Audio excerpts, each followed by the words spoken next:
The scream tore through the afternoon air like a knife through silk. Neighbors would later say they heard it from 3 compounds away. Some said it sounded like a woman being torn apart by spirits. Others swore they heard the sizzle of burning flesh beneath the cry. But on that day, when the sound first pierced the quiet village of humans, everyone froze, spoons halfway to mouths, cloths halfway to washing lines, words halfway out of throats. Something terrible had just happened in Chike's house. But we are getting ahead of ourselves. Every story has a beginning, and this one begins not with screaming, but with smiles. Welcome to TJ Stories, where we bring you tales from the heart of Africa, stories of love, betrayal, justice, and the lessons our ancestors whispered around the fire. Subscribe and join our family, because today's story will shake you to your bones.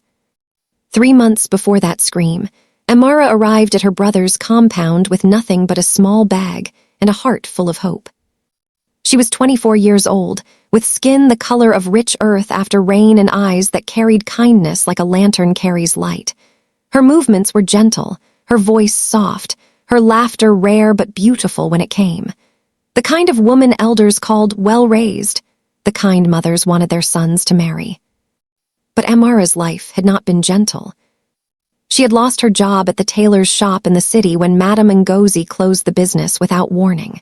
6 months of unpaid wages disappeared like smoke, and Amara's savings, already thin from supporting her aging mother, vanished completely. Her mother had recently passed, leaving Amara alone in the world except for one person, her older brother Chike. Chike was a good man. Everyone in Humans said so. He worked as a civil servant in the local government office, earned a decent salary, and had built a fine 4-room house with a zinc roof that gleamed in the sun. He had married Belinda 2 years earlier, and though they had no children yet, people said it was only a matter of time before the ancestors blessed them. When Chike heard of Amara's troubles, he didn't hesitate. "My sister, you will come and stay with us," he said over the phone, his voice warm with brotherly affection. "What is family for if not to help each other? Belinda and I have enough space. You will stay until you find your feet again." Amara wept with gratitude. She had been sleeping on a friend's floor, eating once a day, praying for a miracle.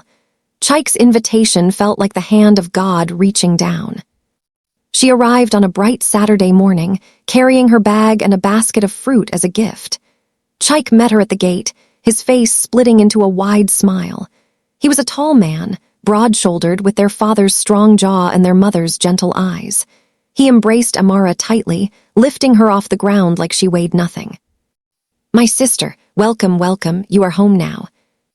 Belinda stood at the front door, watching. She was a beautiful woman, there was no denying it. Light-skinned with carefully straightened hair that fell to her shoulders, she dressed in expensive wrappers and kept her nails painted red.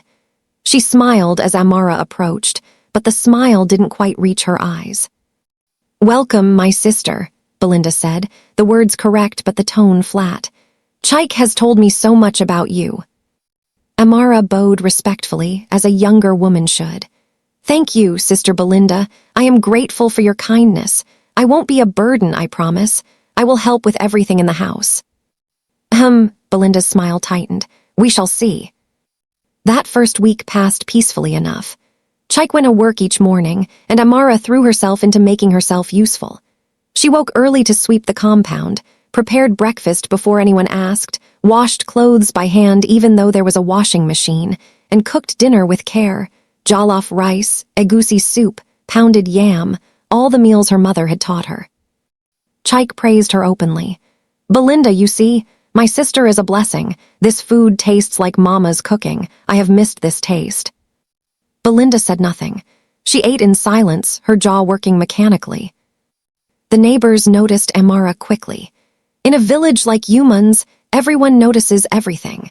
The women at the borehole commented on how respectful she was, how she greeted everyone properly, how she helped Mama Nneka carry her water bucket when the older woman's knee pained her.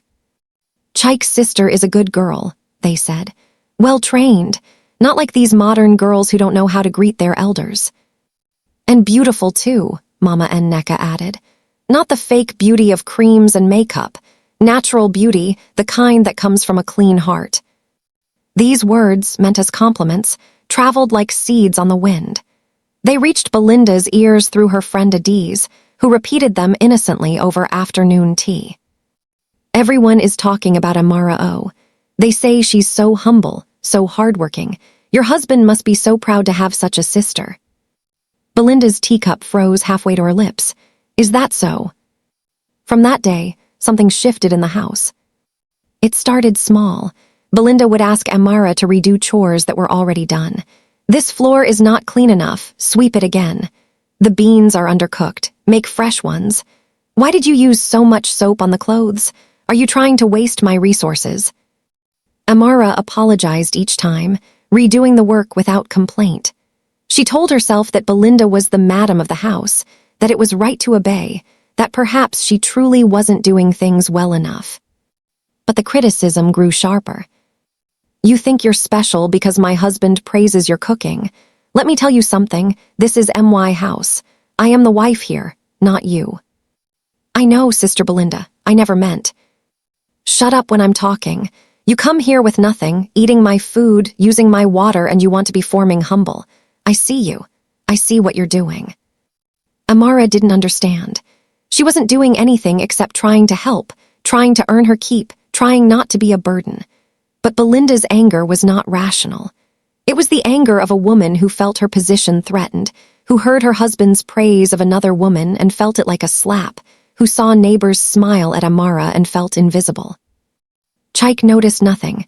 When he came home, Belinda was all smiles and sweetness. She served his food with both hands, laughed at his jokes, sat beside him while he watched television. The moment he left for work, the mask fell. One evening, Chaik commented casually, I saw Brother Emeka today. He asked if Amara was single. He's looking for a wife and he's a good man. He has his own business. Belinda's hand clenched around her fork. And what did you say? I said I would ask Amara, of course. It would be good for her to settle down. Don't you think so, my wife? Belinda's smile was poison wrapped in sugar. Yes, very good. That night after Chaik fell asleep, Belinda sat in the darkness of their bedroom, staring at the wall. Her mind churned with thoughts that grew darker and darker. Thoughts of how everyone praised Amara, how Chaik smiled at his sister, how the neighbors talked about her beauty, her kindness, her goodness. And beneath it all, the terrible question that had been growing in Belinda's heart like a poisonous plant. What if he wishes he had married someone like her instead of me? Jealousy is a strange sickness. It doesn't announce itself with fever or rash. It creeps in slowly, disguising itself as concern, as protection, as righteous anger. By the time you realize it has infected you, it has already spread to your heart. Belinda watched Amara sleep on the mat in the living room, her face peaceful in the moonlight streaming through the window. And in that moment, Belinda made a decision. She didn't name it, didn't speak it aloud, but it settled in her bones like a promise. This girl will learn her place, one way or another. The next morning, Amara woke early as usual and began her chores. She didn't notice the way Belinda watched her from the bedroom doorway, arms crossed, eyes calculating. She didn't notice the way Belinda's fingers drummed against her arm, keeping rhythm with some dark song only she could hear.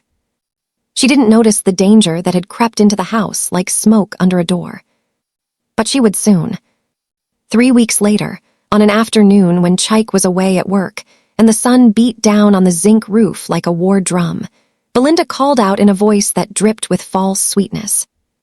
Amara, come here. I need you to iron something for me. Amara hurried to the bedroom, eager to help, eager to please, eager to prove she was not the threat Belinda seemed to think she was. She didn't know that some fires, once lit, cannot be extinguished with good intentions. She didn't know that jealousy, left to fester, becomes a living thing that demands feeding. She didn't know that in a few minutes. Her life would change forever. Belinda plugged in the iron, her movements slow and deliberate. She tested the heat with a wet finger. It sizzled. Hot enough. She looked at Amara with eyes that held no mercy, no humanity, only the cold calculation of someone who had convinced themselves that cruelty was justified. Come closer, Belinda said. "I want to show you something." And in the corner of the room, in the shadows where sunlight couldn't reach, something ancient stirred.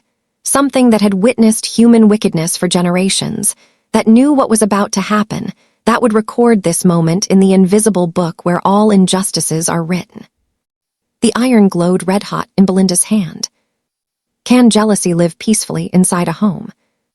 Drop your thoughts in the comments, and don't forget to subscribe to TJ Stories. Hit that notification bell, because Happen Next will leave you speechless. Trust me, you're not ready for what Belinda does next. Previously on TJ Stories, Amara came to live with her brother Chike and his wife Belinda.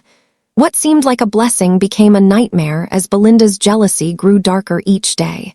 Now, something terrible is about to happen. The thing about evil is that it doesn't usually announce itself with thunder and lightning. It starts quietly in the small moments, a harsh word here, a cold look there, a punishment that seems almost reasonable until you step back and see the pattern. By the time the victim realizes what's happening, the trap has already closed. Amara had 3 weeks left of innocence.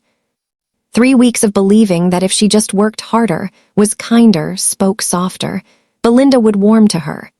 3 weeks of making excuses for her sister-in-law's coldness, of telling herself that Belinda was probably stressed, probably tired, probably dealing with her own problems that had nothing to do with Amara. Young women are taught to doubt themselves first, to assume they are the problem, to apologize for taking up space. This is how predators thrive. The iron sat on the ironing board, its metal face glowing with heat. Belinda had called Amara to iron Chike's work clothes, a reasonable request, the kind of household task that happens in homes across Africa every day. But there was something in Belinda's voice that made Amara's stomach tighten with unnamed dread. "Yes, Sister Belinda," Amara said, entering the bedroom with her head slightly bowed in respect. "I'll iron them now." Belinda stood by the window, arms crossed, watching Amara with the intensity of a hawk watching a mouse. "You think you're very useful, don't you?" Amara's hands paused over the shirt she was smoothing on the board. I just want to help, sister, that's all." "Help," Belinda laughed, but there was no humor in it. "Is that what you call it? Cooking meals that make my husband forget mine, cleaning so thoroughly that neighbors comment on how the house never looked this good before, smiling at every man who passes by, making them wonder why Chike's sister is still single." "Sister Belinda, I would never." "I said shut up." The shout was so sudden, so violent, that Amara flinched. Belinda crossed the room in 3 strides, standing so close that Amara could smell the hair cream and anger radiating from her. "You come into my house with your innocent face and your humble act, and you think I don't see what you're doing. You think I'm stupid." "Please, sister, I don't understand. What have I done wrong?" Belinda's eyes were wild now, all pretense of control gone. "What have you done? What have you done? You exist. That's what you've done. You exist in my space, breathing my air, stealing my husband's attention, making me look bad in my own home." Amara's heart hammered against her ribs. This was beyond the usual coldness, beyond the daily criticisms. This was something else entirely, something dangerous. "Sister Belinda, please, I'll leave if you want me to. I'll talk to Brother Chike, I'll find somewhere else." "Oh, now you want to run to Chike. You want to make me the bad wife who sent his beloved sister away. You want to turn him against me." "No, I promise I would never." But Belinda was beyond listening. In her mind, Amara was the enemy, the threat, the reason for every insecurity that had been festering in her heart since her wedding day. The reason Chike sometimes seemed distant. The reason the neighbors' compliments felt like insults. The reason she woke up at night with a feeling of dread she couldn't name. Jealousy has a logic of its own, and in that logic, Amara was guilty of the crime of being good. "Iron those clothes," Belinda said finally, her voice dropping to something low and dangerous. "And don't let me find any wrinkles or you'll regret it." She left the room, but Amara could feel her presence just outside the door, waiting, watching, listening. Amara's hands shook as she picked up the iron. The metal was hot, Too hot, probably, but she was too rattled to adjust the temperature. She focused on the task, trying to calm her racing heart, trying to make sense of what had just happened. She didn't understand that this was a test, that Belinda was building towards something, that every humiliation, every confrontation was a brick in a wall that would eventually trap her completely. The days that followed were worse. Belinda found fault with everything. The rice was too soft, the soup was too salty, the floor wasn't clean enough, the clothes weren't folded properly. On, an endless stream of criticism that wore Amara down like water on stone. But worse than the words was the atmosphere. The house felt heavy, like the air before a thunderstorm. Chaik noticed nothing. He left early for work and came home late, tired and distracted by his own concerns. When he was present, Belinda transformed, becoming the perfect wife, all smiles and sweet words. "Your sister is very helpful," she would say, squeezing Chaik's shoulder. "She's learning so much about how to run a home properly." Chaik would beam. That's good. Amara, you're lucky to learn from Belinda. She's an excellent homemaker." Amara would nod, her throat too tight to speak, her eyes meeting Belinda's across the room and seeing the warning there. Say nothing, or it will get worse. The neighbors began to notice something was wrong. Mama Nneka, the elder woman who lived next door, saw Amara one morning when she came out to sweep. The girl's eyes were red, her movements mechanical. "Amara, my daughter, are you well?" Mama Nneka asked, concern creasing her weathered face. Amara forced a smile. "Yes, Mama, just tired." "Tired, but you're young. When I was your age, I could work from sunrise to sunset and still dance at night." She peered closer. "Is everything well in the house, with your brother and his wife?" "Everything is fine, Mama. Sister Belinda is. She's teaching me many things." Mama Nneka's eyes narrowed. She had lived long enough to recognize the careful words of a woman in distress. But what could she do? It was not her place to interfere in another family's business, especially without proof of wrongdoing. "If you need anything," she said quietly, "my door is always open." Amara nodded, grateful but silent. What could she say? That her sister-in-law was cruel, that she was criticized from morning to night, that she felt like a prisoner in her brother's house.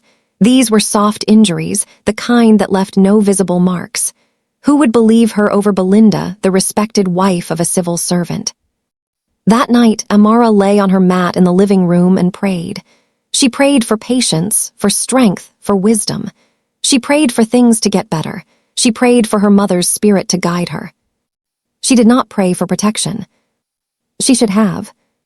In the bedroom, Belinda lay awake beside her sleeping husband, her mind churning with dark thoughts. The anger had become a constant companion now, a voice in her head that never stopped whispering. "She's taking everything from you. She's making you look bad. Soon Chaik will see that you're not good enough. Soon he'll wish he married someone else, someone like her." The voice was not rational, but Belinda had stopped caring about rationality. All she cared about was the burning feeling in her chest, the need to assert control, the desperate urge to remind Amara and herself who was the wife in this house. The next evening, Chaik came home with news. "There's a regional meeting next week," he announced cheerfully. "I have to travel to Enugu for 3 days. Big opportunity for promotion if I make a good impression." Belinda's heart leapt, though she kept her face neutral. 3 days. "Yes, oh, don't worry, I'll leave money for food. Amara can help you with everything." He turned to his sister, who was setting the table. "Amara, take good care of my wife while I'm gone, okay? Make sure she doesn't stress herself." "Yes, brother," Amara said quietly. After dinner, after Chaik went to bed, Belinda stood in the kitchen doorway watching Amara wash the dishes. Her mind was working, planning, calculating. 3 days. 3 days alone with this girl who had invaded her home, her marriage, her peace of mind. 3 days to teach a lesson that would never be forgotten. "Amara," she called out, her voice deceptively calm. "Yes, Sister Belinda. From tomorrow, things are going to change in this house. I've been too soft with you, too accommodating. But while Chaik is away, you're going to learn what real work means, what real discipline means. Do you understand?" Amara's hands stilled in the soapy water. Every instinct screamed danger, but what could she do? Where could she go? "Yes, Sister Belinda," she whispered. "Good," Belinda smiled, and it was the smile of a person who had made a decision that could not be unmade. "Get some sleep. Tomorrow is going to be a very long day." She turned and walked to her bedroom, leaving Amara standing in the kitchen with water dripping from her hands and fear dripping into her heart. Outside, the night insects sang their endless song. Inside Mama Enneka's compound next door, the old woman paused in her evening prayers, struck by a sudden feeling of unease. She looked toward Chike's house, seeing the lights still on, sensing something wrong in a way that had nothing to do with sight or sound. "Protect that child," she prayed aloud, though she couldn't have said why. "Whatever is coming, protect that child." But some prayers arrive too late, or are answered in ways we don't expect. In the bedroom, Belinda lay down beside her husband and closed her eyes, but sleep wouldn't come. Her hands clenched and unclenched in the darkness, fingers curling as if gripping something only she could see. The iron sat in the storage room, unplugged, waiting. In 2 weeks, it would serve a purpose far beyond straightening wrinkles from cloth. In 2 weeks, it would become the instrument of an act so cruel that the whole village would speak of it in horrified whispers for years to come. In 2 weeks, Belinda would cross a line that could never be uncrossed. But tonight, she merely plotted. Tonight, she nursed her grievances like precious children, feeding them with imagined slights and perceived threats, until they grew large enough to justify anything. Anything at all. Previously, Belinda's jealousy has reached a breaking point. With Chike away on a work trip, she finally has Amara alone. What started as cold words is about to become something far worse. There are moments in every story where the path splits. A moment where one choice leads to redemption and another to damnation. A moment where a person can step back from the edge or leap forward into darkness.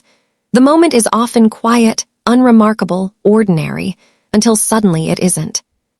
For Belinda, that moment came on a Wednesday afternoon when the sun hung heavy in the sky, and Chike was 200 kilometers away in Enugu. The house was silent except for the sound of water running in the bathroom where Amara was bathing. Belinda sat in the living room, a basket of clothes beside her, an iron plugged into the wall socket. She had been sitting there for 15 minutes, not moving, not ironing, just staring at the glowing metal surface as if it held the answers to questions she was afraid to ask. "How did I get here?" A small voice whispered in the back of her mind. "How did I become this person?" But the voice was drowned out by the louder one, the one that had been growing stronger every day. She deserves it. She brought this on herself. She needs to learn. When Amara emerged from the bathroom wrapped in a towel, her hair dripping water onto her shoulders, she found Belinda in the living room with the iron and the clothes. "Sister Belinda, you're ironing. I can do that." "Sit down," Belinda said, her voice flat. Amara hesitated, confused by the tone but conditioned now to obey. She sat on the edge of the sofa, clutching her towel, water pooling on the floor beneath her. Belinda set down the iron and turned to face her. "We need to talk." "Yes, sister." "Do you know what your problem is, Amara?" Belinda's voice was eerily calm, the kind of calm that comes before an explosion. "Your problem is that you think humility will protect you. You think if you just keep your head down and do your work, everything will be fine. But you're wrong." "Sister Belinda, I don't understand." "Of course you don't understand. That's because you're stupid. Too stupid to see what you're doing, too stupid to know your place." Belinda stood, packing now, her voice rising. "You walk around here like you own the place, like you're the wife and I'm the guest. You cook better than me, clean better than me, make everyone love you more than me." "That's not true. I never meant." "Shut up." Belinda's scream was sharp enough to crack glass. "I'm tired of your excuses, tired of your innocent act, tired of you." She grabbed the iron before Amara understood what was happening. Time has a strange quality in moments of violence. It can slow down or speed up, stretch out or compress, depending on whether you're the victim or the perpetrator. For Amara, the next few seconds felt like they happened underwater, slow, impossible, unreal. She saw Belinda's hand close around the iron handle. She saw the determination in her sister-in-law's eyes. She saw the iron moving toward her arm, her bare, wet arm, and her mind couldn't process it because people don't do this to each other. Sisters don't hurt sisters. This can't be happening. This can't be real. The pain was like nothing she had ever experienced. The scream that tore from Amara's throat was primal, animal, the sound of a creature in mortal agony. It was the scream that neighbors heard 3 compounds away, the scream that made people drop what they were doing and run, the scream that would echo in the village's collective memory for years. Belinda held the iron against Amara's forearm for 3 seconds. 3 seconds. It doesn't sound like much, does it? 3 seconds is the time it takes to exhale a breath, to snap your fingers, to blink twice. But 3 seconds with a hot iron pressed against bare flesh is an eternity of hell. The skin bubbled and blistered immediately, turning from brown to angry red to sick white at the edges. The smell of burning flesh filled the room, sweet and nauseating, unmistakable. Amara tried to pull away, but Belinda gripped her other arm, holding her in place with a strength born of rage and madness. "Now you'll remember," Belinda hissed, her face inches from Amara's. "Now you'll remember who is the wife in this house." When she finally released her, Amara collapsed on the floor, cradling her arm, sobbing so hard she couldn't breathe. The pain was everywhere, radiating from her arm through her entire body, white-hot and relentless. Belinda stood over her, breathing hard, the iron still in her hand. For a moment, she looked down at what she had done, and something like horror flickered across her face. But it died quickly, replaced by cold satisfaction. "Get up," she said. "Get up and go put water on that. And if you tell anyone, what happened, I will say you did it to yourself by accident. Who do you think Chaik will believe? His wife or his charity case sister?" But it was already too late for threats. The scream had brought the neighbors running. Mama Nneka reached the door first, her old legs carrying her faster than they had moved in years. She pounded on the locked door. "Open this door. Open it now." Behind her came Papa Akafer, the compound elder. Then Auntie Kai from 2 houses down. Then more and more people, drawn by the sound of suffering, by the instinct that tells us when something terrible has happened. Inside, Belinda realized her mistake. In her rage, she had forgotten that walls have ears, that screams carry, that cruelty witnessed becomes cruelty punished. "Don't open the door," she commanded Amara, her voice panicked now. "Don't you dare open that door." But Amara was beyond commands. She crawled to the door, her good hand fumbling with the lock, her injured arm sending waves of agony through her body with every movement. She managed to turn the lock just as Papa Akafer and 2 other men threw their shoulders against the door. They burst in to find Amara on the floor, her arm a mess of burned flesh and forming blisters, tears streaming down her face. Belinda stood frozen in the middle of the room, the iron still in her hand, guilt and defiance warring on her face. The silence that followed was more terrible than any scream. Mama Nneka pushed past the men and dropped to her knees beside Amara. When she saw the burn, her hand flew to her mouth. "Jesus Christ of Nazareth, what kind of wickedness is this?" "It was an accident," Belinda said quickly, her mind racing. "She was ironing and the towel slipped and—" "Liar," Mama Nneka's voice cracked like a whip. "You think we are fools. You think we don't know what an iron burn looks like. This is not an accident. This is deliberate. This is evil." Papa Akafer took the iron from Belinda's unresisting hand and unplugged it. His face was grim. "Madam Belinda, what have you done?" "She's lying. Whatever she told you, she's lying. I didn't." "We heard the scream," Auntie Kai said coldly. "We all heard it, and we've been hearing things for weeks now, doors slamming, voices raised, this girl looking more and more afraid. We saw it, but we said it was not our business. We stayed silent, and now look what our silence has allowed." More neighbors crowded in the doorway, their faces shocked and angry. In a village like Yuman's, news travels faster than lightning. Within minutes, everyone would know. Within an hour, the story would have reached every compound, every market stall, every church pew. Belinda had made herself infamous. "Someone call Chike," Papa Akefer commanded. "Call him now, he needs to come home immediately, and someone else call the police." "The police?" Belinda's voice rose to a shriek. "For what? This is a family matter, you people have no right." "No right?" Mama Nneka stood, her elderly frame somehow imposing in her anger. "We have no right to stop wickedness when we see it. We have no right to protect a child being tortured in her own brother's house. Woman, you have lost your senses." Auntie Kai had already wrapped Amara's arm in a clean cloth and was helping her to her feet. "We're taking her to the clinic. Papa Akefer, you stay here and make sure this woman doesn't run away." "I'm not running anywhere," Belinda shouted, but her voice cracked with fear now. The reality of what she had done was beginning to sink in. "This is my house, you can't just—" "Your house," Papa Akefer's voice was thunder. "This house belongs to Chike, and right now, I don't think you have any business being in it. Sit down, Madam Belinda. Sit down and wait for your husband, and pray that Amadioha doesn't strike you dead before he arrives." As they carried Amara out, she looked back at Belinda. Their eyes met across the crowded room, and in that moment, Belinda saw something that chilled her more than any threat of police or punishment. She saw pity. Even after everything, even through the pain and fear and betrayal, Amara looked at her with pity. As if Belinda was the one to be sorry for. As if the real tragedy was not what had been done to Amara's body, but what had happened to Belinda's soul. The door closed.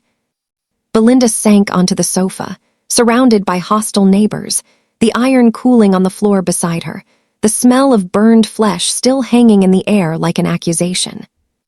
And in the sudden quiet, she heard her own thoughts for the first time in weeks, clear and unbearable. "What have I done? Oh God, what have I done?" But some questions come too late to matter. Some lines, once crossed, leave no path back. She had wanted to teach Amara a lesson, to put her in her place, to prove who held power in this house. And she had taught a lesson indeed. Just not the one she intended.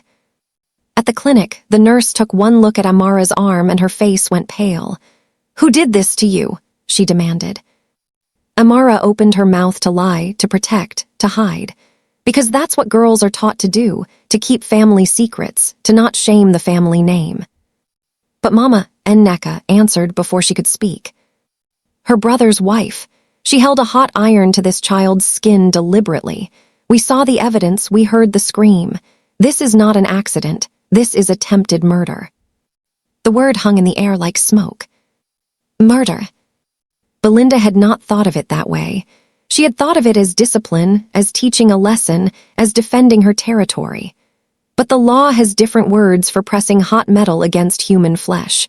The law calls it assault, attempted murder, grievous bodily harm. The law does not care about jealousy or insecurity or hurt feelings. The law only cares about the wound. And the wound was terrible. In Enugu, 200 kilometers away, Chike's phone rang during a meeting.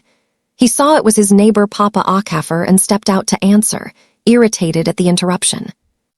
"Hello, Papa, is everything?" "Chike, you need to come home. Now it's urgent." "What? Papa, I'm in the middle of an important—" "Your sister is in the clinic. Your wife burned her with an iron. Come home now." The phone nearly slipped from Chike's hand. Back in Humans, Belinda sat alone in her living room, surrounded by the silence of condemnation. Through the window, she could see neighbors gathering in clusters, pointing at her house, shaking their heads. Some of the women spat on the ground as they passed, a gesture of disgust, of rejection. She had become what every village fears most, the wicked woman who harms the innocent. And as the sun began to set, painting the sky the color of blood and fire, Belinda finally understood what she had truly destroyed. Not just Amara's skin, but her own future. Because there are some acts so terrible that forgiveness becomes impossible, and some wounds that run deeper than flesh.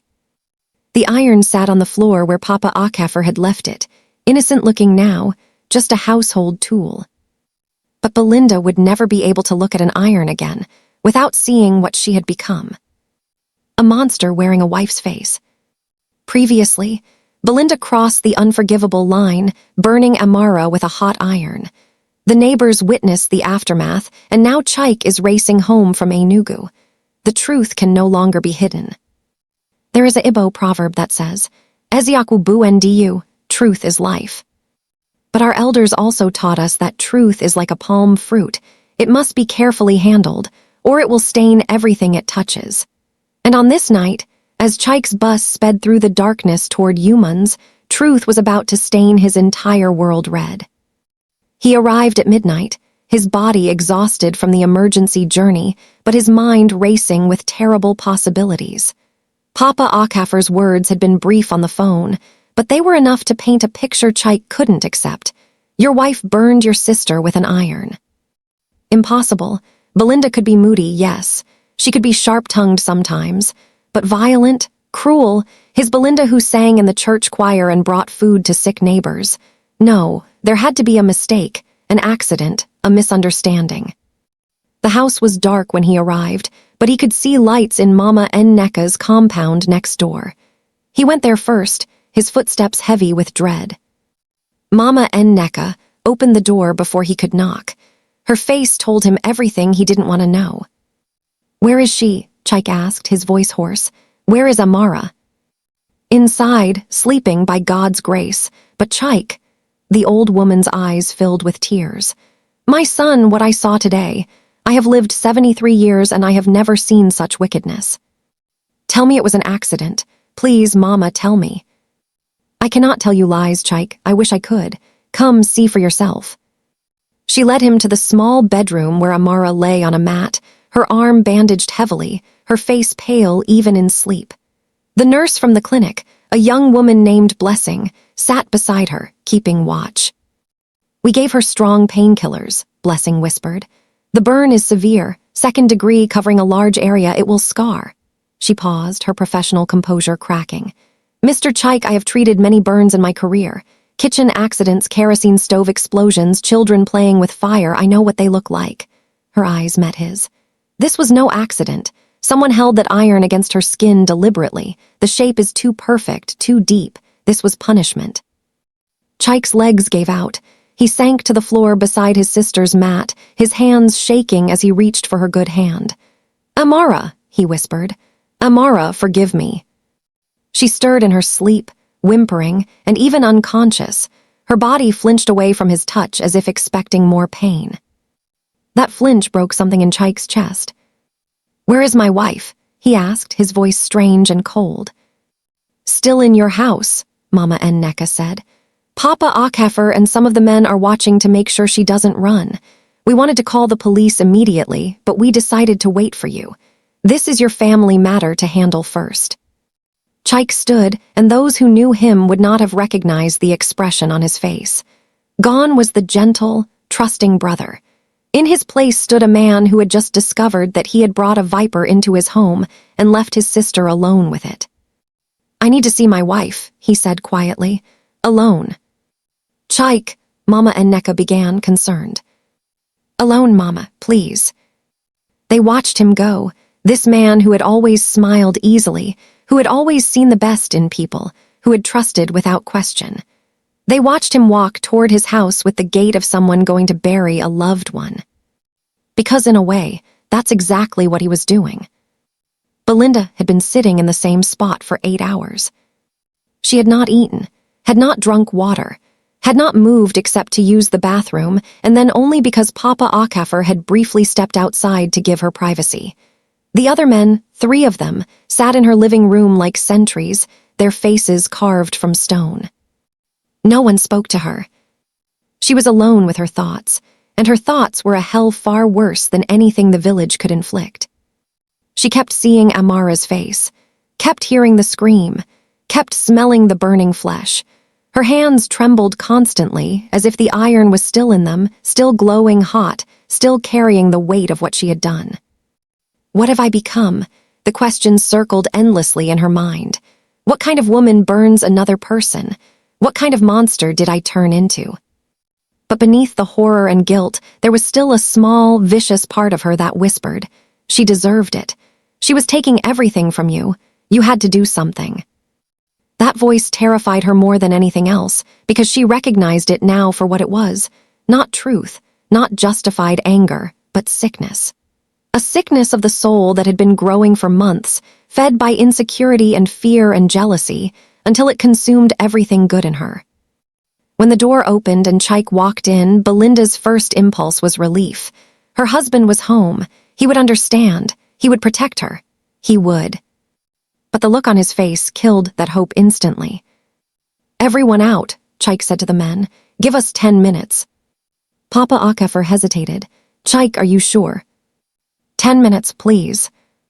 The men left, though they stood just outside the door, ready to intervene if needed. Husband and wife faced each other across the living room that had once been a home and was now a crime scene. "Tell me it's not true," Chaik said, his voice barely above a whisper. "Tell me you didn't do what they say you did." Belinda opened her mouth, and a lie sat right there on her tongue, ready to be spoken. The lie she had rehearsed for 8 hours. It was an accident. She grabbed the iron from me. She slipped and fell on it. I tried to help her, but she pushed me away. I don't know why she's lying, but when she looked into Chaik's eyes, she knew the lie wouldn't save her. He already knew the truth. He just needed to hear it from her lips.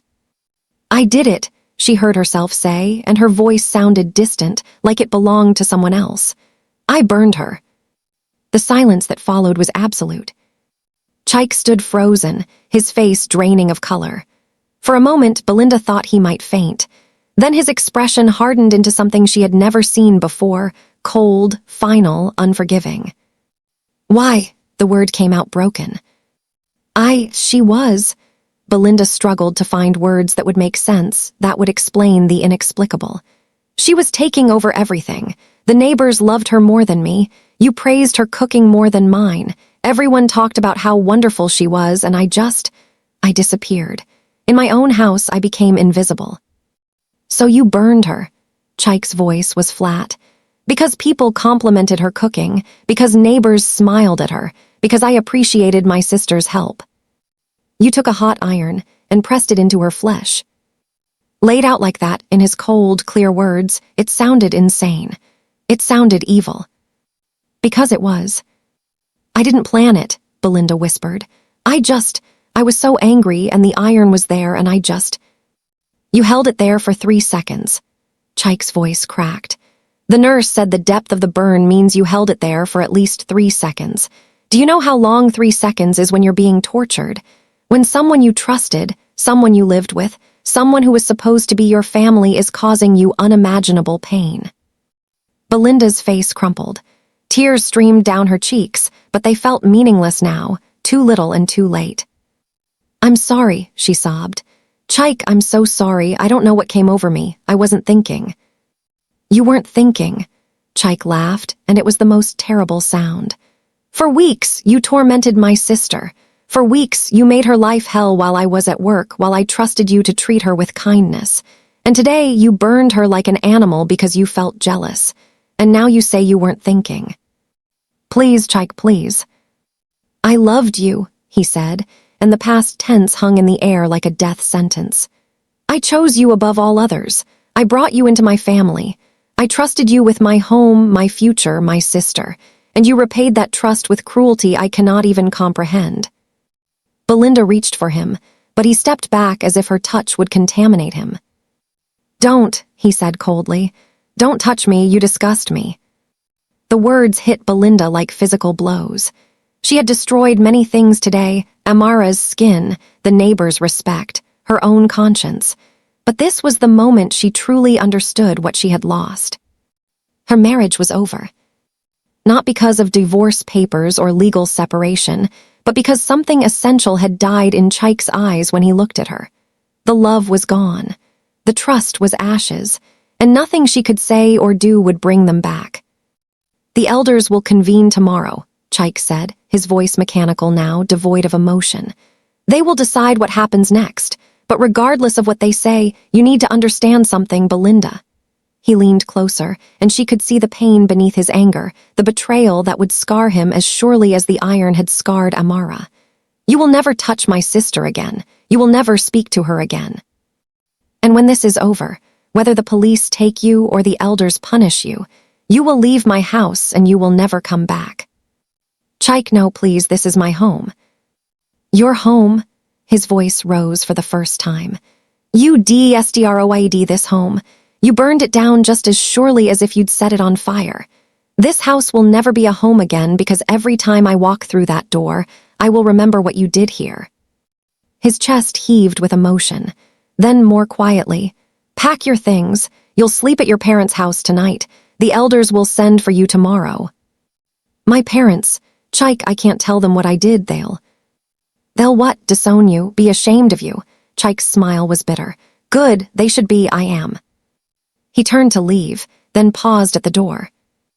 "You asked me once why we didn't have children yet," he said without looking back. "I told you it was God's timing. But right now, at this moment, I thank God we don't have children. Because if we did, they would have had a monster for a mother. And I would have had to watch you raise them, never knowing if your jealousy or your rage might turn on them one day too." He walked out, leaving Belinda alone with those final words echoing in her ears. "Monster." The door closed. And in the sudden quiet, Belinda heard something that would haunt her forever. The sound of her own breathing, the breath of a woman who had destroyed everything she ever claimed to love in service of an emotion she couldn't even name properly. She had called it love, she had called it protection, she had called it defending her place. But the truth was simpler and uglier. She had called it jealousy, and jealousy had answered. And now she would pay the price. At Mama Nneka's house, Chike sat beside his sister's sleeping form, tears finally falling freely. He held her good hand gently, as if she was made of glass, and whispered apologies she couldn't hear. "I should have seen it," he said to the darkness. "I should have protected you. I brought you into that house and I let her hurt you. Forgive me, Amara. Please forgive me." Mama Nneka stood in the doorway, her heart aching for this man who had just learned that love could live in the same house as evil and never know it. "She will heal," the old woman said softly. "The body heals even from terrible wounds, but Chike—" She paused, choosing her words carefully. "You must heal too. This is not your fault." "I married her, Mama. I brought her into my family. How is it not my fault?" "Because evil hides itself well, because jealousy wears a smile until the moment it strikes, because we cannot see into hearts, we can only trust and hope we have chosen well." Mama Nneka sighed. "Sometimes we choose wrong, but the sin belongs to the sinner, not to those who loved them in good faith." But Chike wasn't sure he believed her. He would carry this guilt for years, the guilt of the blind man who let a viper into his home, because it promised to keep him warm. As dawn broke over humans, painting the sky with colors too beautiful for such an ugly day, 3 things were certain. First, the elders would convene and justice would be demanded. Second, Belinda's name would become a warning whispered to young brides across the region. And third, some wounds never truly heal, they just teach us where the danger lives. The iron sat in the corner of the police evidence room now, tagged and bagged, silent witness to the moment a marriage died, and a woman's soul was revealed to be made of something dark and bitter. Tomorrow, the whole village would gather. Tomorrow, judgment would come. But tonight, in the quiet hours before dawn, 3 people lay awake with their separate agonies. Amara with her physical pain, Chike with his shattered trust, and Belinda with the terrible knowledge that she had become exactly the kind of person she had always feared. The kind who destroys beauty because she cannot bear its light. Is regret real when punishment arrives? The elders are coming, the truth is out, but will justice satisfy the wound? Subscribe to TJ Stories, this is where the ancestors speak. Previously, Chike discovered the horrifying truth and confronted Belinda. Now, as dawn breaks over humans, the elders prepare to convene. In African tradition, some matters cannot be left to courts alone. They must be judged by those who understand that justice is more than punishment. The morning sun rose reluctantly, as if even the sky knew it would illuminate shameful things. By 7 o'clock, the news had spread to every corner of Umans and beyond. In the market, traders stopped their haggling to discuss it. At the boreholes, women abandoned their gossip about who was pregnant or who had quarreled with her mother-in-law to speak in hushed, horrified tones about what Belinda had done. In the church compound, even Pastor Emeka, who normally preached forgiveness above all, shook his head and said some sins require earthly consequences before heavenly mercy can even be discussed. The gathering was called for 2 o'clock in the afternoon at the compound of Chief Okonkwo, the eldest man in the village. Chief Okonkwo was 91 years old, nearly blind, but his mind was sharp as broken glass and his moral authority absolute. When he summoned you to face the elders, you came. No matter who you were, no matter what you had done. Belinda arrived with her parents. Her mother wept openly, a wrapper tied around her waist in mourning fashion, as if her daughter had already died. Her father walked with his head down, unable to meet anyone's eyes. They had not slept. When Belinda had appeared at their door the previous night and confessed what she had done, her father had slapped her, the first time he had struck her since she was a child. "You have destroyed our family name," he had said, his voice shaking with rage and sorrow. "Everything we built, everything we taught you, you have thrown it all away. For what? For jealousy, for madness." Now they sat on the bench reserved for the accused, 3 people bound by blood and shame. Across from them sat Chaik, Amara, and Mama Nneka. Amara's arm was still heavily bandaged. She wore a long-sleeved dress despite the heat, trying to cover the injury, but everyone knew it was there. Everyone had heard about it. Some had even seen the pictures that the clinic nurse had taken for evidence, pictures that made grown men turn away in disgust. The compound filled quickly. This was not just a family matter anymore. This was a village matter, a moral matter. The kind of case that would be remembered and referenced for generations. Chief Okonkwo emerged from his house leaning on a walking stick, supported by his grandson. Despite his age and near blindness, his presence commanded instant silence. He settled into his chair, a throne of carved wood that had heard confessions of adultery, theft, land disputes, and countless other human failures over decades. Beside him sat 6 other elders, 3 men and 3 women, representing the balance that true justice requires. Among them was Mama Nkuru, who was known throughout the region as a woman who could see into hearts. If you lied before Mama Nkuru, everyone said, your own tongue would betray you. "We are here," Chief Okonkwo began, his voice surprisingly strong for his age, "because something has happened in our village that offends every law, the law of man, the law of God, and the law of our ancestors. We are here because a woman who should have been a protector became a tormentor. We are here because blood was shed in a place that should have been safe." He paused, letting the words settle over the gathering like a heavy blanket. "Belinda, daughter of Oak, stand and face this council." Belinda stood on shaking legs. Her eyes were swollen from crying, her wrapper wrinkled from a sleepless night. She looked small suddenly, diminished, nothing like the confident woman who had walked into Chaik's house 2 years ago as a bride. "Do you deny the accusation brought against you?" Chief Okonkwo asked. "Do you deny that you deliberately burned your husband's sister with a hot iron?" Silence. Every eye in the compound, fixed on Belinda, waiting. She could lie. She could claim it was an accident, that Amara had grabbed the iron, that it all happened so fast. She could weave a story that might create enough doubt to save her from the worst consequences. But when she opened her mouth, only the truth came out. "No, Chief, I do not deny it. I did what they say I did." A collective gasp rippled through the crowd. Even those who had known the truth from eyewitness accounts were shocked by the boldness of the confession. Belinda's mother collapsed against her husband, wailing, my daughter has gone mad." Chief Okonkwo raised his hand for silence. "Why?" he asked simply. "That is what we must understand. Why would a woman do such a thing? What evil entered your heart?" And here, Belinda made her second choice of the day. She could have blamed evil spirits. She could have claimed a curse or possession. In a village where people still believed in such things, it might have earned her some sympathy, some understanding. But but she was done with lies.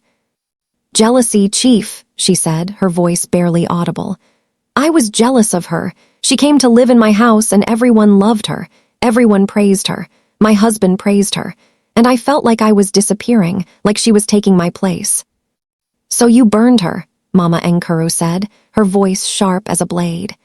"You burned her because people smiled at her, because your husband appreciated his sister's help, because neighbors said she was kind." "Yes." "Do you hear yourself?" Mama Enkuru stood, her impressive frame towering over the seated Belinda.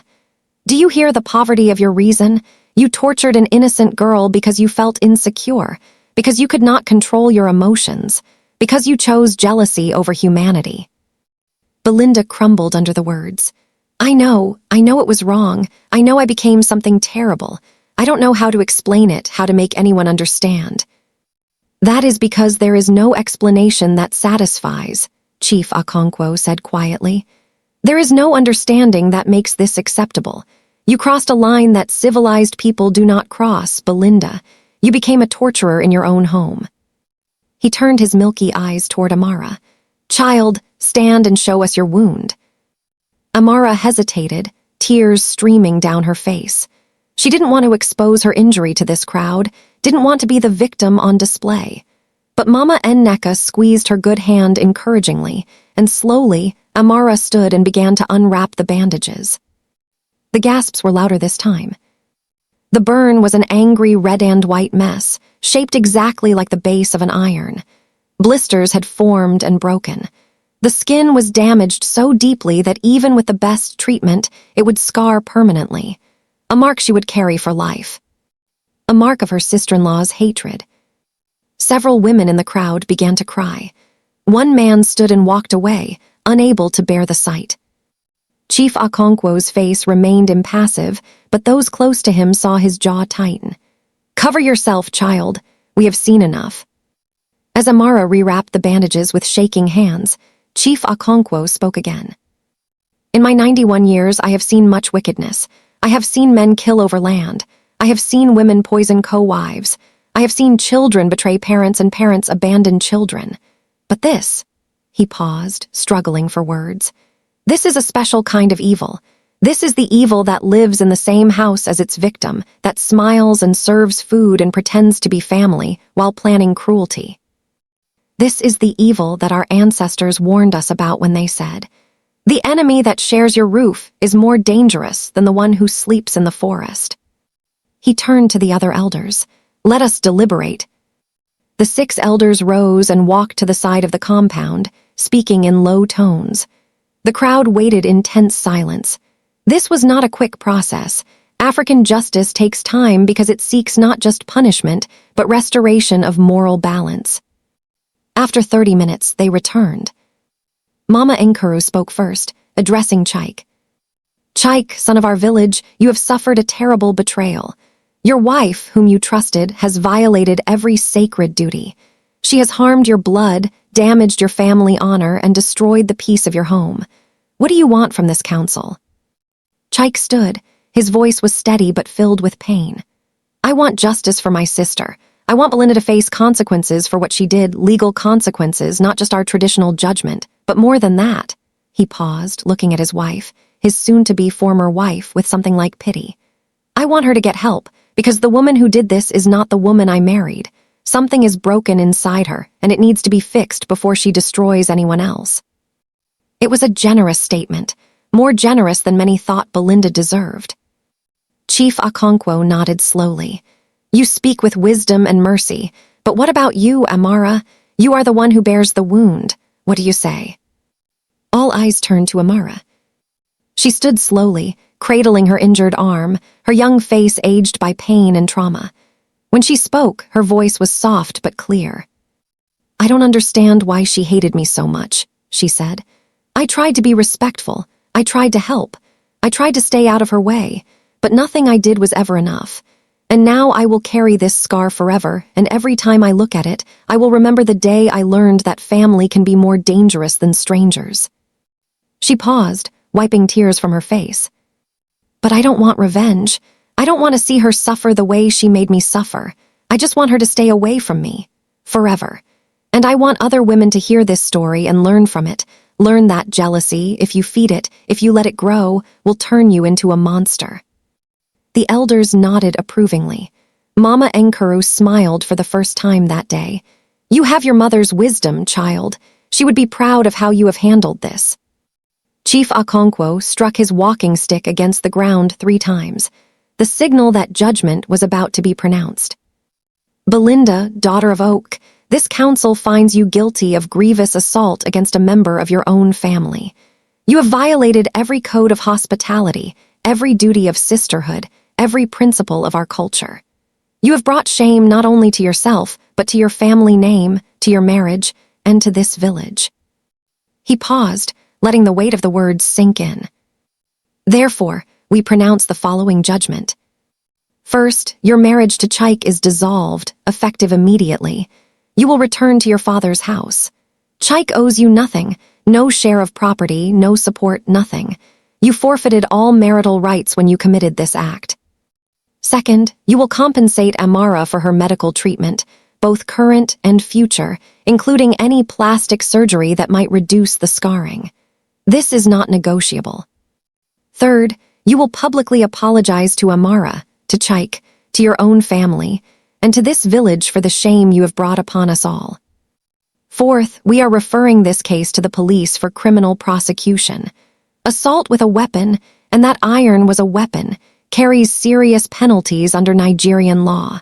You will face those consequences. And fifth," Chief Okonkwo's voice softened slightly, "you will seek counseling. You will get professional help for whatever sickness of the mind caused you to do this thing. Because if you do not heal yourself, you will hurt others again. And next time, we may not be able to save you from yourself." Belinda collapsed to her knees, sobbing. Her parents came forward to lift her, their own faces wet with tears. The crowd began to disperse, speaking in low voices, some satisfied with the judgment, others thinking it too lenient, still others marveling at Amara's grace in the face of such cruelty. As people filed out, Chaik approached the elders and bowed deeply. "Thank you for your wisdom." Chief Okonkwo placed a hand on his shoulder. "Take care of your sister, Chaik. She will need time to heal, not just her body, but her trust. And you—" The old man's voice dropped lower. "Do not blame yourself too harshly. We cannot always see the darkness in people we love. That is not a failure of vision, it is evidence of a good heart. Do not let this experience harden you completely." As Chaik led Amara away, Belinda looked up from where she sat with her parents. Her eyes met Chaik's one last time across the compound. He looked away first. And in that moment, Belinda understood that some things, once broken, cannot be mended. Love was one of them. That evening, as the sun set on humans, word of the judgment spread through the surrounding villages. In homes across the region, mothers called their daughters and said, "Let me tell you about what happened in humans today. Let me tell you about the price of jealousy." And the story began to transform from a personal tragedy into a cautionary tale, the kind that gets passed down through generations. But for those who lived through it, it was still raw and painful, still a wound that would take years to even begin to heal. Belinda was taken to the police station that night. Her parents hired a lawyer, but the evidence was overwhelming. The photographs of the burn, the testimony of multiple witnesses, Belinda's own confession before the elders, it all pointed to one conclusion. She would face justice, both traditional and legal. And she would have to live with what she had done for the rest of her life. Previously, the elders pronounced judgment on Belinda, divorce, compensation, and criminal charges. But justice on paper is different from healing in the heart. Now we come to the end of this tale, where we discover what lessons remain when the fire has burned itself out. 6 months passed. In African storytelling, time heals some wounds and reveals the truth of others. The rapid passage of time in a tale reminds us that life moves forward whether we are ready or not, carrying both consequences and redemption in its current. Amara stood before a mirror in her new room, not in her brother's house, but in a small apartment she had rented with money from a job she had secured at a bank. The interview committee had been impressed by her quiet strength, her resilience, the way she carried herself despite obvious hardship. She examined her arm in the mirror. The scar was still there. It would always be there, but it had faded from angry red to a paler shade. The keloid had been treated by a plastic surgeon whose fees Belinda's family had paid as ordered by the elders. It would never disappear completely, but it was bearable now. More importantly, something else had changed. Amara no longer saw herself as a victim. She saw herself as a survivor. There is a difference, you see. A victim is defined by what was done to them. A survivor is defined by what they choose to do afterward. "Are you ready?" Mama Nneka called from the living room. The old woman had become like a grandmother to Amara, visiting often, bringing food, telling stories, helping her heal in ways that medicine could not reach. "Yes, Mama, I'm ready." Today was special. Today, Amara had been invited to speak at a women's conference in the nearby town. The organizers had heard her story. Stories always travel in Africa, especially stories that carry lessons, and they wanted her to share it with young women who needed to understand the signs of toxic relationships, the danger of normalized cruelty, the importance of speaking up before silence becomes complicit. At first, Amara had refused. The thought of standing before strangers and exposing her pain seemed unbearable, but Mama Nneka had convinced her. "Your wound can be a teacher," the old woman had said. "Your silence protects no one, but your voice might save someone from walking the path you walked." So Amara had agreed. As she arrived at the conference hall, she saw hundreds of women, young and old, educated and unschooled, some in expensive wrappers and others in faded dresses. All of them carrying their own stories, their own scars, visible and invisible. When she was introduced, the applause was warm but curious. They knew the basics of what had happened, but they wanted to hear it from her lips in her own words. Amara took the microphone, her hand shaking slightly. She looked out at the sea of faces and saw her own fear reflected back, fear of judgment, fear of shame, fear of being defined by the worst thing that had ever happened to her. Then she began to speak. "My name is Amara," she said, "and 6 months ago, my brother's wife burned me with a hot iron because she was jealous." The room went silent. "I want to tell you this story not to make you pity me, but to help you recognize something that I didn't see until it was too late. The signs of a person who is dangerous not because they are evil by nature, but because they have allowed poison to grow in their heart unchecked." For the next 30 minutes, Amara spoke. She told them about the small cruelties that came before the big one, the harsh words, the impossible standards, the constant criticism. She explained how she had made excuses, had blamed herself, had stayed silent because she didn't want to cause trouble. "I learned something terrible that day," she said, her voice steady now. "I learned that kindness without boundaries is not virtue, it's vulnerability. I learned that keeping peace at any cost sometimes costs you everything. I learned that the person who hurts you will always have a reason that sounds good to them, but that doesn't make the hurt acceptable." Women in the audience nodded, some wiping tears. They recognized the story because they had lived versions of it, not always with physical violence, but with emotional torture, with psychological abuse, with the slow erosion of self-worth that happens when someone decides you are the enemy. "But I also learned something beautiful," Amara continued, and her voice warmed with genuine emotion. "I learned that I am stronger than I ever knew. I learned that my voice matters. I learned that surviving something terrible doesn't make you broken, it makes you a warrior." She held up her scarred arm, no longer hiding it. "This scar is ugly," she said, "but it's also proof that I survived, proof that cruelty did not kill me, proof that I am here, standing, speaking, living. And every woman in this room who has survived something terrible carries scars too, some on the skin, most in the heart. Those scars are not shame, they are testimony."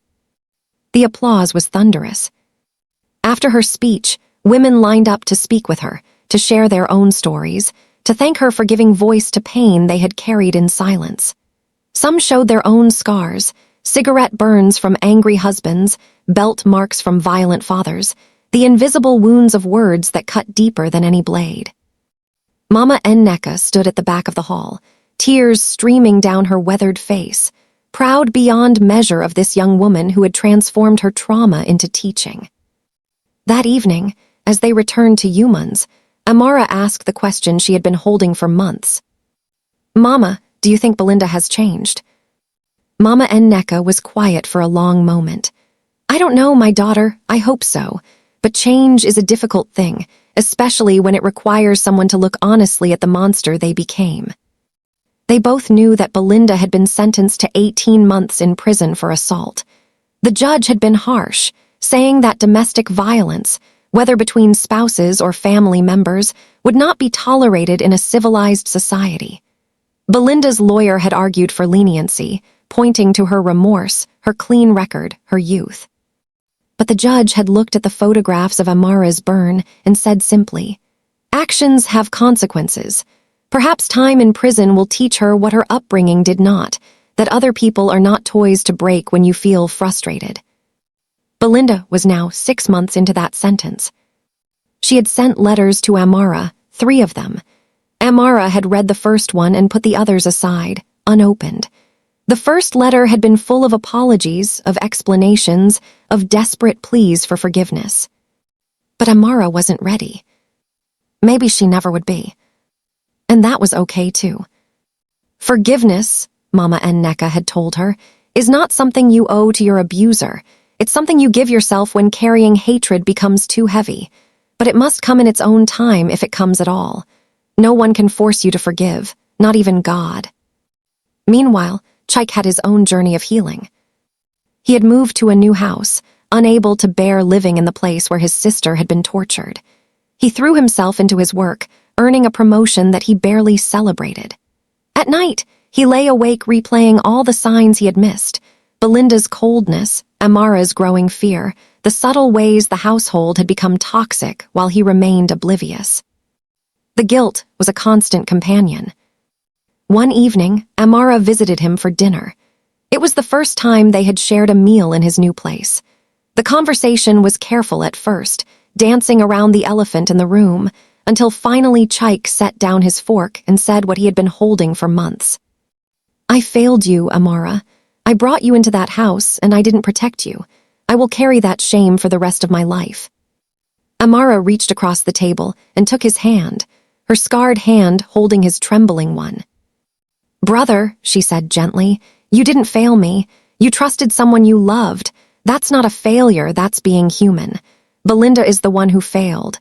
Belinda is the one who chose cruelty over kindness. You cannot protect people from dangers you cannot see." "But I should have seen." "How?" Amara's voice was firm now. "She hid it from you. She performed for you. She became a different person the moment you left the house. Unless you had eyes in the back of your head or cameras in every room, you couldn't have known. And even if you had suspected, what would you have done? Called her jealous? Scolded her? Would that have prevented what happened?" Chaik had no answer. "The only person responsible for what Belinda did is Belinda," Amara continued. "She made a choice.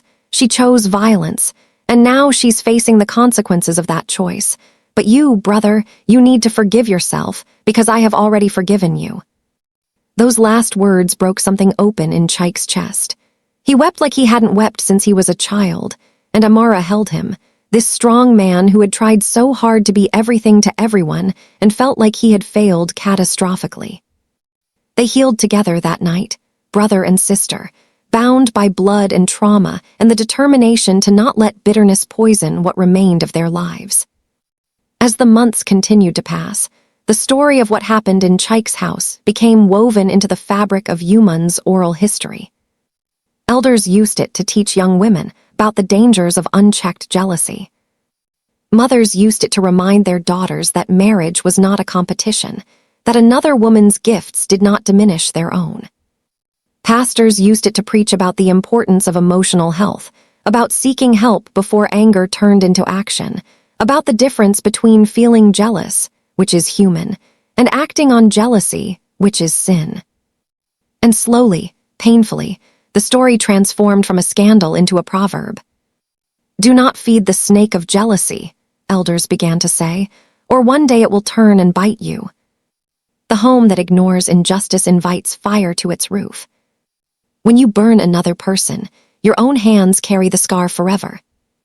These sayings spread beyond humans, carried by travelers and traders, by family members who moved to other villages, by young people who went to universities and brought the story with them. Within a year, people across the state knew about that woman who burned her husband's sister. Belinda's name became synonymous with a cautionary tale. Inside the prison, Belinda heard about her new reputation through letters from her mother. Each one was a fresh wound, learning that she had become a byword for wickedness, that children were warned not to be like her, that her name was spoken with disgust. But slowly, painfully, Belinda began to change. Not because of the punishment. Punishment alone rarely transforms anyone.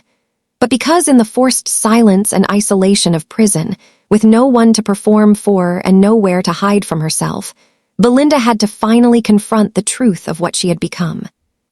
She attended the mandatory counseling sessions. At first, she went through the motions, saying what the counselor wanted to hear. But gradually, week by week, the walls came down. She talked about her childhood, how she was always compared to her more accomplished sister, how she never felt good enough, how she learned to derive her worth from other people's approval. She talked about her marriage, how she had expected it to complete her, to make her whole, to prove that she was valuable. She talked about Amara, how seeing someone who was naturally good without trying had felt like a personal attack, a reminder of everything Belinda wasn't. "I built my entire identity on being the best," she told the counselor one day, 6 months into her sentence. "The best daughter, the best wife, the best woman in the room. And when Amara came and people praised her without her even trying, it destroyed me. Because if she was good without effort, what did that say about all my effort? That your worth was never tied to your performance in the first place," the counselor replied gently. "That you were trying to earn something you already had, value as a human being." It was a simple statement, but it cracked open something in Belinda's chest that had been locked for decades. She began to write in a journal, processing her emotions instead of suppressing them. She wrote letters of apology, not just to Amara, but to her parents, to Chaik, to herself. She didn't send most of them, but writing them was part of the healing. And slowly, painfully, Belinda began to understand the difference between regret and remorse. Regret was wishing you hadn't been caught. Remorse was wishing you hadn't done it in the first place. She moved from one to the other like a caterpillar moving toward metamorphosis. Ugly, difficult, but necessary. 12 months into her sentence, Belinda was allowed a visitor. She expected her mother or perhaps her father. Instead, it was someone she had never expected to see again. Chaik. He sat across from her in the visiting room, separated by a table and an ocean of pain. His face was harder than she remembered, the boyish softness replaced by something weathered and wary. They looked at each other, in silence for a long moment. "Why are you here?" Belinda finally asked, her voice small. "I don't know," Chaik admitted. "Part of me wanted to see if you had changed. Part of me needed to tell you something face to face." "What?" "That I forgive you." Belinda's eyes filled with tears. "You shouldn't, I don't deserve." "I'm not doing it for you," Chaik interrupted. "I'm doing it for me, because carrying hatred for you was killing me slowly. It was poison in my blood, affecting everything, my work, my relationships, my peace. So I'm letting it go, not because you earned it, but because I need to be free of it." Belinda nodded, understanding the difference. "How is she? How is Amara?" "She's remarkable," Chaik said, and there was pride in his voice. "She's speaking at conferences, helping other women, building a life. She's stronger than either of us ever knew." "I robbed her of so much," Belinda whispered. "Yes, you did, and that can never be undone. But Amara is not letting what you did define her. She's using it to become something more. That's her choice. Your choice is what you do with the rest of your life when you get out of here." "I don't know who I'll be," Belinda admitted. "Everything I was before, wife, respected woman, church member, it's all gone." "Good," Chaik said firmly. "That person burned an innocent girl. Let her stay dead. Build someone new, someone better, someone who understands that other people's light doesn't diminish her own. He stood to leave, then paused. Belinda, I loved you once. I want you to know that. What I felt for you was real. But that love died the day you chose cruelty over humanity. It can never be resurrected. Do you understand? Yes, Belinda whispered. I understand. Then use that understanding. Be better. Not for me, not for Amara, but for the next person whose life you touch. Make sure they never have reason to fear you. He left without looking back. Belinda returned to her cell and cried for hours, not tears of self-pity, but tears of genuine grief for the life she had destroyed, the person she had hurt, the woman she had been. And in that grief, something genuine began to grow. 3 months later, Belinda was released on good behavior. She returned to her parents' house, but she didn't stay long.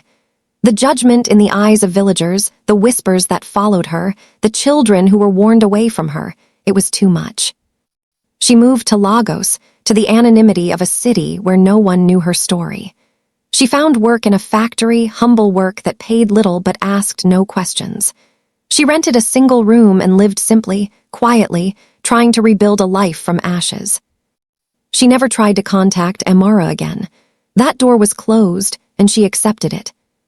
But she volunteered at a women's shelter, working with victims of domestic violence, listening to their stories, offering what wisdom she had earned through her own terrible choices. I was an abuser, she told the women in group therapy one evening, her voice steady. Not in the same way some of you experienced, but I hurt someone who trusted me. I let jealousy turn me into a monster. And I want you to know that the person who hurt you probably has reasons in their mind for why they did it, reasons that sound justified to them. But those reasons don't matter. Hurt is hurt. Cruelty is cruelty. And no one deserves to be burned, beaten, or broken because someone else can't control their emotions. The women listened, some hostile at first. Why should they hear from an abuser? But gradually warming to her honesty, her refusal to make excuses, her genuine remorse. Slowly, painfully, Belinda built something new.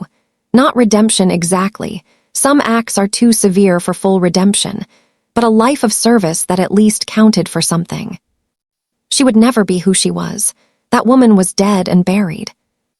But she could be someone who helped others avoid the path she had walked. It wasn't much, but it was something.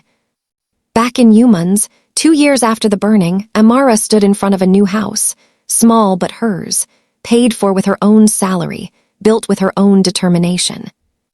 Chaik came to the housewarming with gifts and laughter, relieved to see his sister thriving.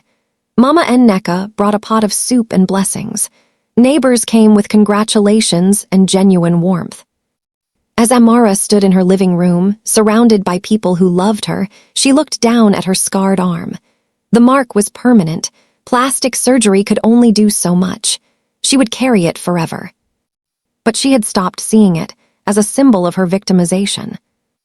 Now she saw it as a reminder that she had survived, that she was stronger than she knew, that cruelty had tried to break her and failed.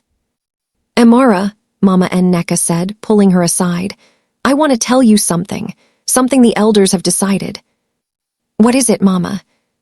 Your story, what happened to you, it has become a teaching tool across this region. Young women know it. They reference it. They use it to identify danger in their own lives. And because of that, we believe several women have left toxic situations before they became violent. You saved them, Amara. Your willingness to speak, to not hide in shame, has saved others. Amara's eyes filled with tears. I never wanted to be famous for this. I know, child, but sometimes God uses our worst moments to create the greatest good. Your suffering was not meaningless. It became a light for others. That night, as Amara lay in her new bed in her new house, she thought about the journey she had walked. From the frightened girl who arrived at her brother's house with nothing, to the victim of unspeakable cruelty, to the survivor who refused to let trauma define her. She thought about Belinda, not with hatred anymore, but with a kind of sad wisdom. Belinda had taught her something important, though not in the way a teacher should. She had taught her that people can be destroyed by their own emotions if they don't learn to master them. She had taught her that jealousy, left unchecked, becomes a fire that consumes everything, most of all the person who harbors it. She had taught her that family is not always safe, that trust must be earned continuously, and that kindness without boundaries is vulnerability in disguise. These were hard lessons, learned in fire and pain. But they were lessons that would protect Amara for the rest of her life. As sleep began to claim her, Amara whispered a prayer, not for revenge, not for justice, those had already come, but for healing. For herself, for Chaik, and yes, even for Belinda. Because in the end, they were all wounded by what had happened. And wounds, if tended properly, can become the strongest parts of us.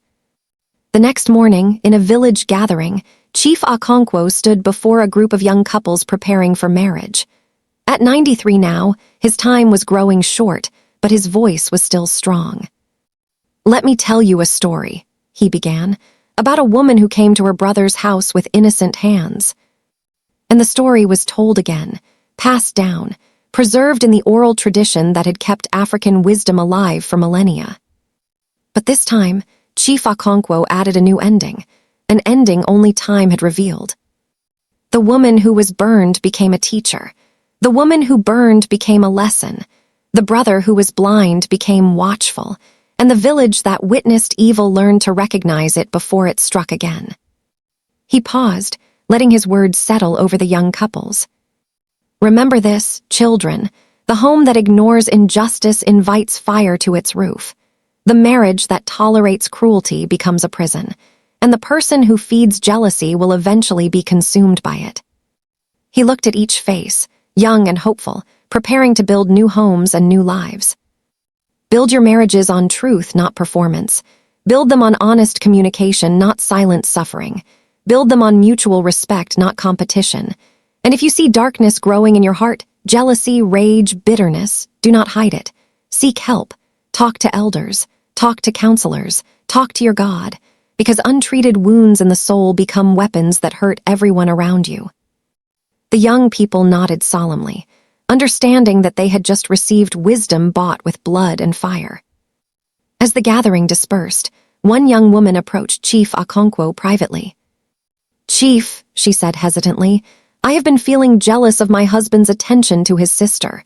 Reading about what happened to Amara frightened me. I don't want to become that kind of woman.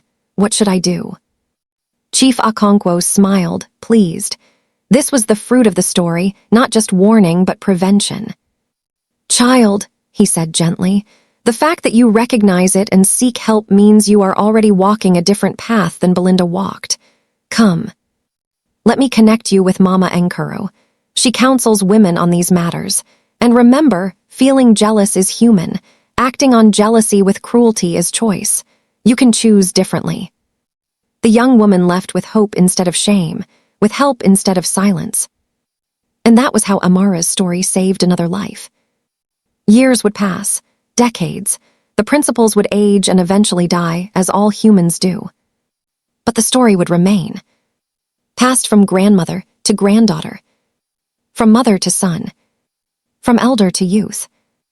A story about jealousy and cruelty, about suffering and survival, about justice and redemption. A story that asked important questions. How do we handle emotions that threaten to overwhelm us? How do we build homes that are safe for everyone in them? How do we recognize danger before it strikes? How do we survive when trust is betrayed? And how do we transform our wounds into wisdom? These questions would echo through generations, and the story of Amara and Belinda would provide one possible answer. Not the only answer, but an important one. That evil must be confronted, not excused. That victims must be believed and protected. That justice, though painful, is necessary. That healing is possible, though it takes time. And that even the worst moments of our lives can become teaching tools for others, if we are brave enough to speak the truth instead of hiding in shame. This, then, is how an African folktale is born, not from fantasy or imagination, but from the real, raw, terrible, beautiful truth of human experience. This is how lessons are preserved, not in books that gather dust, but in stories that are told and retold, each time slightly different, each time adapted to the listener, but always carrying the same essential wisdom. And this is how we honor those who suffer, not by pitying them, but by learning from them, by allowing their pain to prevent ours, by transforming their trauma into communal teaching. Amara's scar would fade with time, but the lesson it taught would remain forever. The home that ignores injustice invites fire to its roof. Jealousy, if fed and nurtured, becomes a living thing that will eventually consume not just its target, but the person who harbored it. Build your homes on truth, not silence. Build your marriages on respect, not competition. And if darkness grows in your heart, seek help before it becomes action, because some fires, once started, can never be fully extinguished. This is TJ Stories, where African wisdom meets modern truth. If this story touched you, moved you, or taught you something, subscribe, like, and share it with someone who needs to hear it. Drop your thoughts in the comments. Let's learn from each other. And remember, your voice matters, your story matters, and speaking up might just save someone's life. Until the next story, may your homes be filled with peace, your hearts with wisdom, and your lives with justice tempered by mercy. DL letter 1E5. Nagode. Thank you. Letter 1EB9, letter 1E63E. Copyright TJ Stories, African Folktales for Modern Times.